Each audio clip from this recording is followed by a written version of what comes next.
नमस्कार। आज का विषय है विशुद्ध चक्र भाग दूसरा। ये चक्र हमारे कंठ में है। साधारण भाषा में ये चक्र हमारे उन सब नाड़ियों को कंट्रोल करता है जिसके द्वारा हम बोलते हैं, बातचीत करते हैं। अतः हमें जानना होगा कि हमारी आवाज़ जैसे निकलती है, हम कैसे बोलते हैं। मनुष्य जीवन का आधार हमारे संकल्प हैं। संकल्प और कुछ नहीं, सिर्फ विद्युत यानी एनर्जी है। संकल्प हमारे मन में उठते हैं।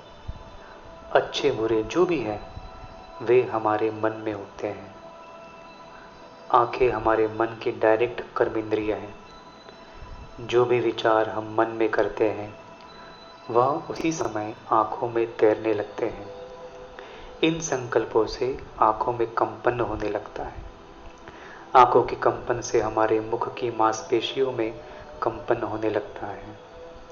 यह कंपन मुख के अंदर व बाहर की मांसपेशियों में होता है। मुख के अंदर जो मांसपेशियां हैं उनका संबंध सांस नली से है, जहाँ से सांस आता और जाता है। यह स्थान गले में कंठ के पास है, जहाँ से सांस नली फेफड़ों को जा रही है। यह बहुत सूक्ष्म तंतु है। संकल्पों से उन तंतुओं में कंपन होने लगता है। वह कंपन जो सांस ले रहे हैं उस हवा में होने लगता है। सांस नली के अंदर कंठ के पास जहाँ संकल्प हवा में कंपन कर रहे हैं, उन तंतुओं का संबंध मनुष्य के होठों से है, तालू से है, हमारी जीभ से है। हमारे कंठ में जो कंपन हो रहा है वह हमारे होठों, तालू व जीभ में कंपन करती है, जिससे होठ व जीभ और तालू आपस में टकराने लगते हैं, जिनसे आवाज़ उत्पन्न होने लगती है और वैसे शब्द बोलने लगते हैं जैसे हम सोच रहे होते हैं।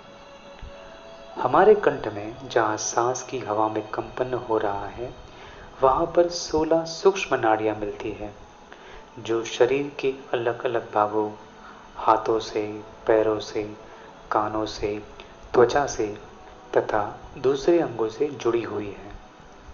यहीं से संदेश शरीर के अलग अलग भागों को जाता है और हम उसी अनुसार शरीर के कार्य करने लगते हैं।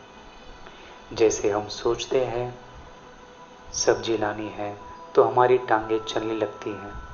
हम सोचते हैं कपड़े धोने हैं तो हाथ चलने लगते हैं। हम सोचते हैं नींद करनी है तो हम लेट जाते हैं। ऐसे ही हमें शरीर के अलग अलग भागों से जो संदेश व प्रतिक्रियाएं मिलती है वह इसी रास्ते से वापस मन तक पहुंचती है। धन्यवाद।